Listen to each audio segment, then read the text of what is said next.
الحمد لله نحمده ونستعينه ونستغفره ونؤمن به ونتوكل عليه ونعوذ بالله من شرور أنفسنا ومن سيئات أعمالنا من يهده الله فلا مضل له ومن يضلله فلا هادي له ونشهد أن لا إله إلا الله وحده لا شريك له ونشهد أن سيدنا ونبينا وشفيعنا وسندنا ومولانا محمدا عبده ورسوله الذي أرسل إلى الناس كافة بشيرا ونذيرا صلى الله تعالى عليه وعلى آله وأصحابه أجمعين أما بعد أعوذ بالله من الشيطان الرجيم بسم الله الرحمن الرحيم إذ تستغيثون ربكم فاستجاب لكم أني ممدكم بألف من الملائكة مردفين وما جعله الله إلا بشرى لكم ولتطمئن به قلوبكم وما النصر إلا من عند الله إن الله عزيز حكيم ولو أنفقت ما في الأرض جميعا ما ألفت بين قلوبهم ولكن الله ألف بينهم إنه عزيز حكيم فلم تقتلوهم ولكن الله قتلهم وما رميت إذ رميت ولكن الله رمى وليبلي المؤمنين منه بلاء حسنا إن الله سميع عليم ذلكم أن الله موهن كيد الكافرين إن تستفتحوا فقد جاءكم الفتح وإن تنتهوا فهو خير لكم وإن تعودوا نعد ولن تغني عنكم فئتكم ولو كثرت وأن الله مع المؤمنين صدق الله مولانا العظيم وبلغنا نبيه الكريم ونحن على ذلك من الشاهدين والشاكرين والحمد لله رب العالمين اللهم صل على محمد وعلى آل محمد كما صليت على إبراهيم وعلى آل إبراهيم إنك حميد مجيد اللهم بارك على محمد وعلى آل محمد كما باركت على إبراهيم وعلى آل إبراهيم إنك حميد مجيد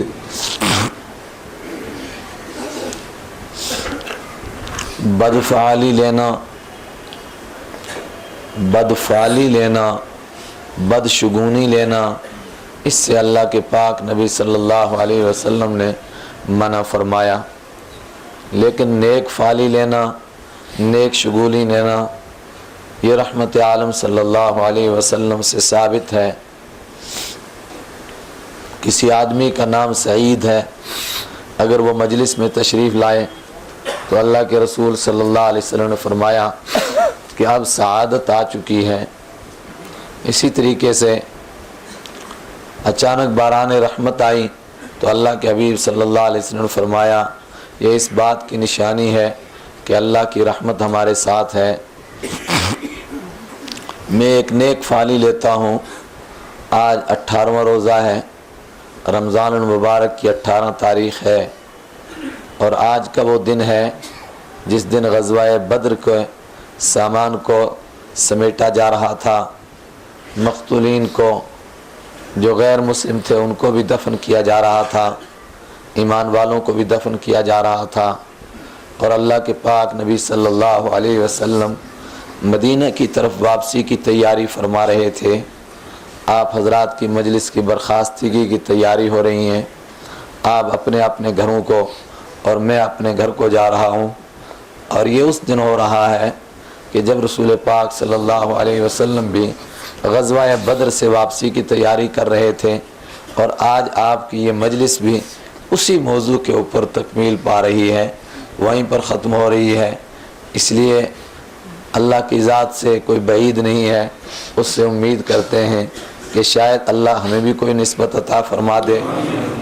لوگ کہتے ہیں کہ انگلی کٹا کے شہیدوں میں نام لکھوایا، ہمیں وہ بھی نہیں نصیب ہوا، مگر کم سے کم ذکر تو کر دیا انگلی کٹانے والوں کا، شاید اللہ اس کو بھی بخشش کا ذریعہ بنا دے۔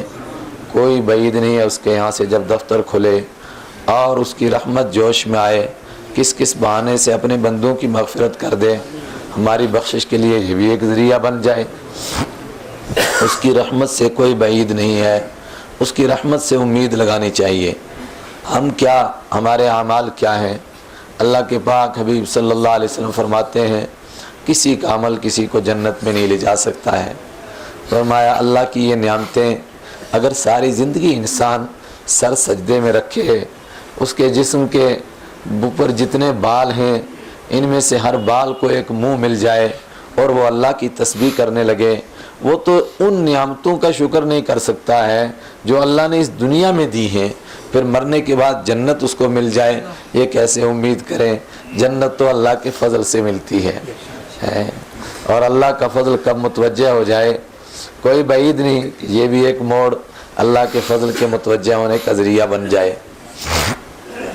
ہم یہاں پہنچے تھے کہ رحمت عالم صلی اللہ علیہ وسلم نے صفیں درست فرمائیں، ادھر بھی صفیں درست ہو گئیں۔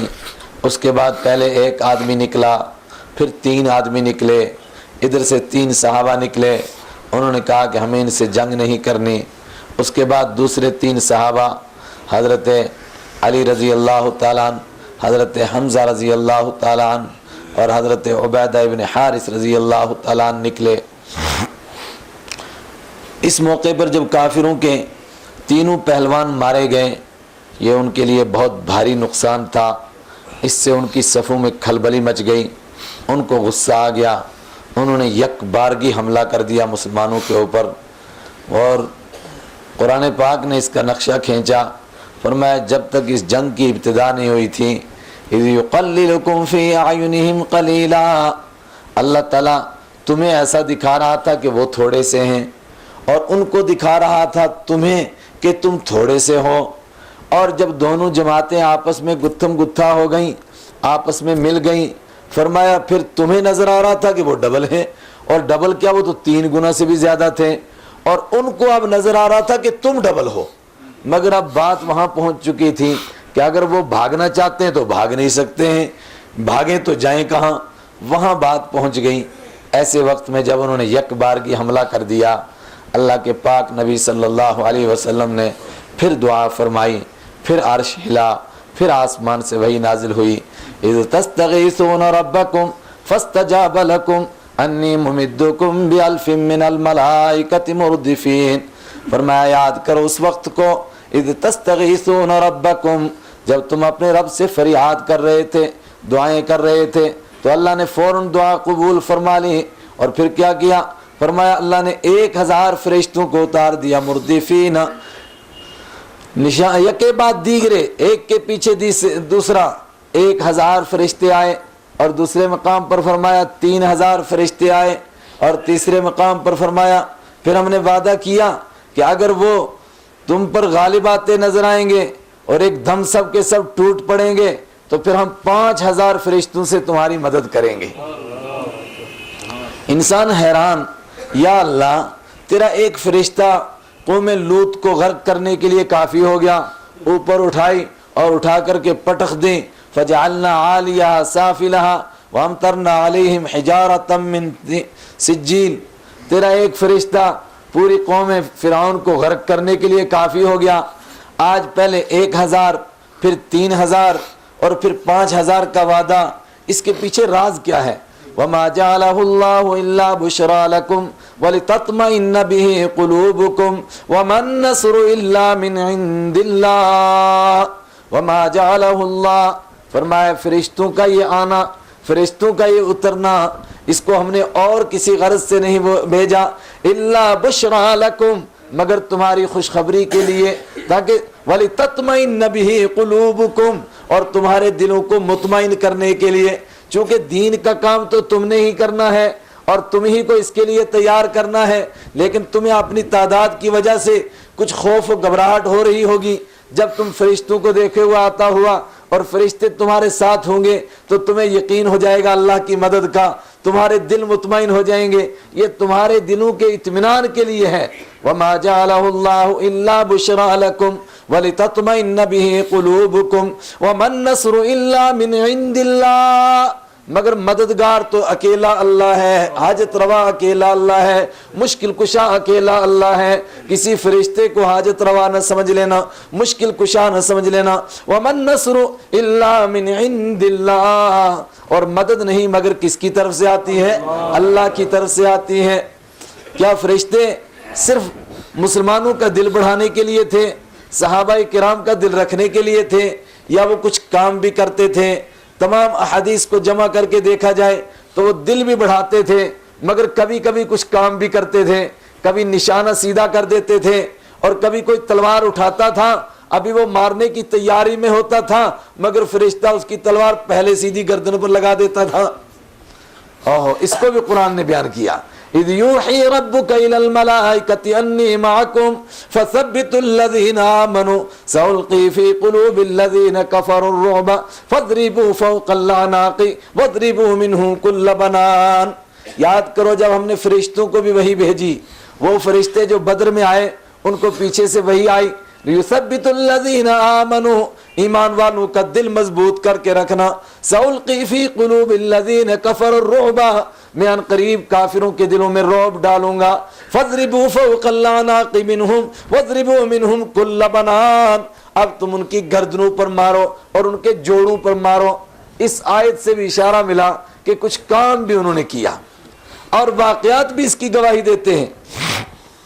حضرت عبداللہ ابن عباس، میں عرض کر چکا، رسول پاک صلی اللہ علیہ وسلم کے چچا، ان کو بھی اس جنگ میں لایا گیا تھا، اگرچہ ان کا دل نہیں چاہتا تھا، مگر جنگ میں آئے۔ اور کیوں آئے؟ یہاں بھی اللہ کو ایک ایمان والوں کو پیغام دینا تھا جو قیامت تک انہوں نے یاد رکھنا تھا۔ اللہ کے رسول صلی اللہ علیہ وسلم نے صحابہ سے فرمایا کہ کچھ لوگ جنگ کرنے کے لیے تمہارے ساتھ آنا نہیں چاہتے تھے، مگر ابو جہل ان کو ڈرا کر کے لے آیا ہے اور وہ اس کے ڈر کی وجہ سے آ گئے ہیں۔ صحابہ نے عرض کیا ان کے ساتھ کیا کریں؟ فرمایا اگر زندہ گرفتار ہو جائیں تو ان کو مارنا نہیں۔ عرض کیا کہ اگر مٹھ بھیڑ کے اندر قتل ہو جائیں، اوہو کیا ارشاد فرمایا، فرمایا من صوت بقوم فهو منهم، اگر مٹھ بھیڑ میں مارے گئے تو جو جس کی تعداد بڑھائے گا وہ اسی میں سے ہے۔ نماز نہ پڑھے اللہ معاف کر دے، زکوٰۃ نہ دے شاید اللہ اپنے کرم سے معاف کر دے، روزہ چھوڑ دے شاید اللہ اپنے کرم سے معاف کر دے، مگر ایمان و کفر میں وہ کفر کا ساتھ دے بجائے ایمان کے، اللہ کو برداشت نہیں۔ جبکہ بتایا گیا کہ ان لوگوں کو زبردستی لایا گیا ہے، ابو جہل ان کو لایا ہے، اس کے باوجود آقا مدنی کیا فرماتے ہیں، من صوت بقوم، جو جس کی تعداد بڑھائے گا، جو جس کی تعداد زیادہ کرے گا، فہو منہم، قیامت کے دن وہ اسی میں سے اٹھایا جائے گا۔ اسی سے فقہاء کرام نے اس سے آگے کا ایک مسئلہ نکالا کہ ایمان و کفر کے درمیان کشمکش ہو جاتی ہے۔ کچھ لوگ صرف تماشا دیکھنے کے لیے آتے ہیں، بجائے ایمان والوں کی طرف وہ غیر ایمان والوں کی طرف کھڑے ہو جاتے ہیں، ان کی طرف کھڑے ہو کر تماشا دیکھتے ہیں، جس کی وجہ سے ان کی تعداد زیادہ نظر آتی ہے۔ تو یہ کن لوگوں میں سے ہیں؟ فرمایا فہو منہم، یہ بھی انہی لوگوں میں سے ہیں۔ یہ ڈانٹ دینی تھی، اس لیے فرمایا کہ یہ لوگ مجبور ہو کر آئے ہیں، لیکن اگر زندہ گرفتار ہو جائیں تو قتل نہیں کرنا، اور اگر مارے جائیں تو فرمایا انہی میں سے ہیں۔ میں تو آپ کو یہ سنا رہا تھا کہ فرشتے آئے، عبداللہ ابن حضرت عباس رضی اللہ تعالیٰ کو گرفتار کیا، ایک سوکھے سے کمزور سے انصاری صحابی نے۔ حضرت عباس رضی اللہ تعالیٰ کو جب وہ گرفتار کر کے لائے تو لوگ حیران کہ عباس رضی اللہ تعالیٰ سب سے بڑے قداور انسان، طاقتور انسان، اور یہ چھوٹا سا آدمی ان کو پکڑ کے لا رہا ہے، جیسے اونٹ کو نا چھوٹا سا بچہ نکیل ڈالتا ہے اور پیچھے کھینچتا ہوا لاتا ہے، اور اللہ فرماتا ہے یہ اونٹ کو نہیں کھینچ رہا ہے، سخرنا لکم، یہ تمام چیزوں کو ہم نے تمہارے ماتحت کر رکھا ہے۔ ہائے ہائے، اگر ہم چاہتے تو تم نے ہاتھی کے وہ نکیل ڈالی، ہاتھی پر چڑھ گئے، یہ بھی تو ہو سکتا تھا کہ ہاتھی تمہارے اوپر چڑھ جاتا۔ اگر ہم چاہتے تو اونٹ کو تمہارے تابع بنانے کے تم کو اونٹ کے تابع بنا دیتے ہیں، مگر ہم نے تمہارے لیے سب کچھ مسخر کر دیا ہے۔ حضرت عباس رضی اللہ تعالیٰ عنہ اتنے بڑے طاقتور، ایک چھوٹا سا آدمی ان کو پکڑ کے لا رہا ہے۔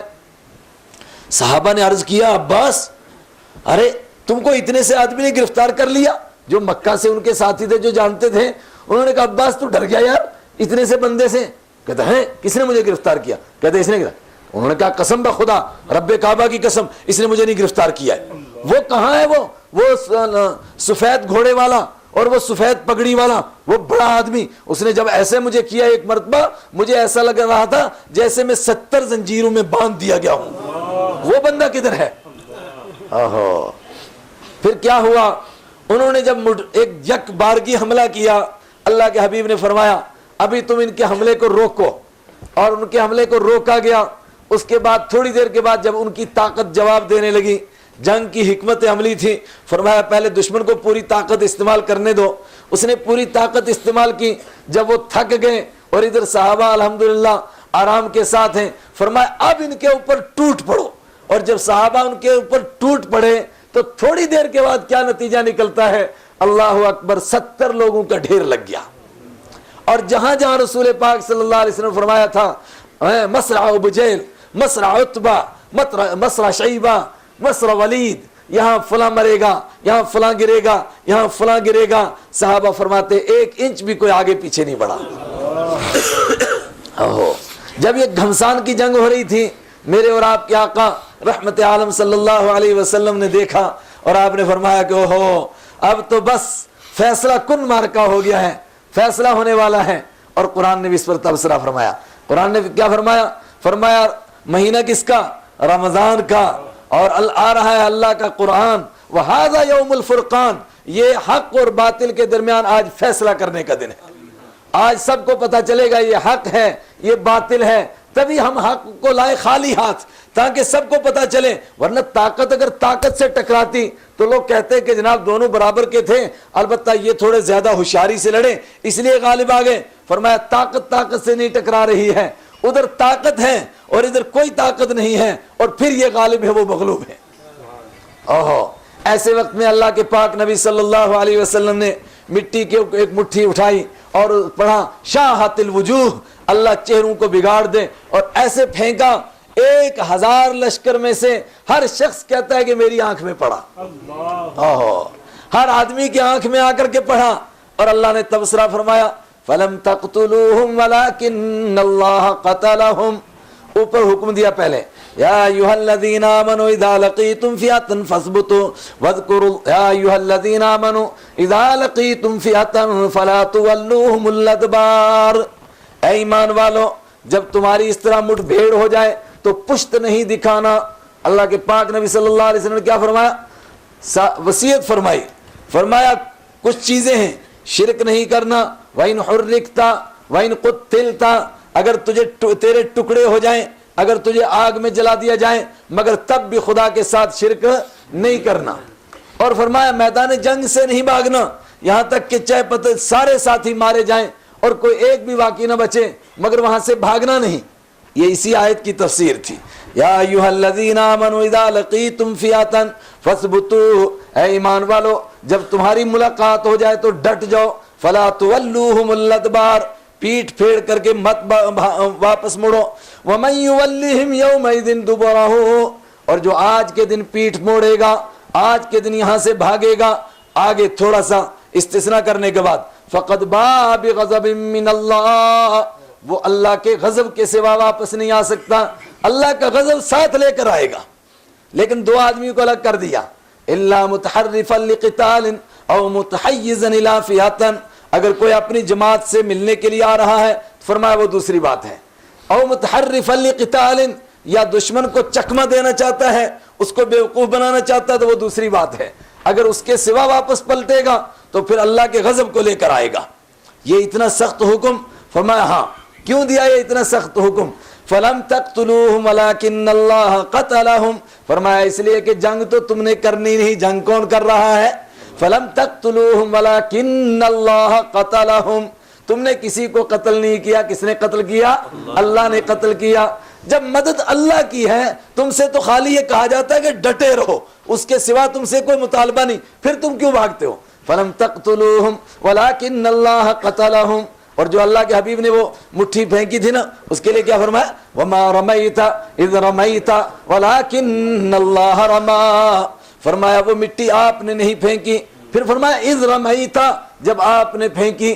خود کہتا ہے پھینکی بھی اور خود کہتا ہے کہ آپ نے پھینکی نہیں. فرمایا ظاہری طور پر آپ پھینک رہے تھے مگر ایک ایک کی آنکھ میں پہنچا رہا تھا. وَمَا رَمَيْتَ إِذْ رَمَيْتَ وَلَكِنَّ اللَّهَ رَمَى وَلِيُبْلِيَ الْمُؤْمِنِينَ مِنْهُ بَلَاءً حَسَنًا. اوہو 70 لوگوں کا ڈھیر لگ گیا، ادھر بھی کچھ ایمان والے بھی اللہ کو پیارے ہو گئے اور اللہ نے ان کی قربانی کو قبول فرما لیا. جنگوں میں تو ایسا ہوتا ہے، میں آپ کو بتا رہا تھا قرآن نے کیا کہا، یہ اجازت کیوں دی جا رہی ہے کہ کچھ اس طرح کا منظر بھی دکھانا ہے. مغلوبیت کا منظر بھی دیکھا، ذرا غالب آنے والا منظر بھی دیکھو. جب ایمان والے غالب آتے ہیں، جب بے ایمان غالب آتے ہیں تو کیا کرتے ہیں؟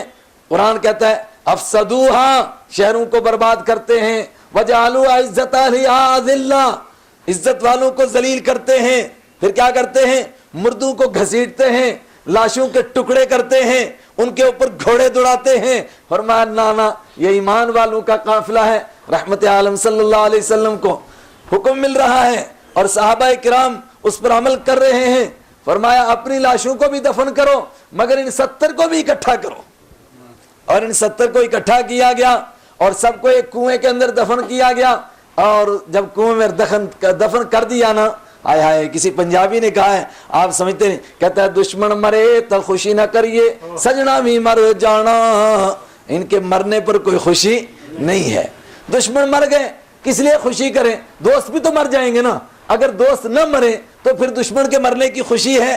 آئے ہائے، آپ کھڑے ہوئے اس بدر کے کنویں کے اوپر، پلیب بدر، اور آپ نے فرمایا آئے افسوس، یا ابا جہل، یا عتبہ، یا شیبہ، ایک ایک کا نام لیا. پھر فرمایا قد وجدنا ما وعدنا ربنا حقا، ہمارے رب نے ہم سے کوئی وعدہ کیا تھا کہ تمہیں غلبہ دوں گا. ہم نے تو اپنے وعدے کو جو ہم سے ہمارے رب نے کیا تھا ہم نے اس کو سچا پا لیا. فہل وجدتم ما وعد ربکم حقا، کیا جو تم سے وعدہ ہوا تھا وہ پورا ہوا کہ نہیں ہوا؟ اتمام حجت فرمایا یہاں پر، اور 70 لوگ گرفتار ہو گئے. آئے ہائے، اب یہاں سے یہ 18 کو قافلہ واپس لوٹ رہا ہے، آپ کی مجلس بھی واپس چل رہی ہے مدینہ کی طرف. 70 لوگ گرفتار ہو گئے ہیں.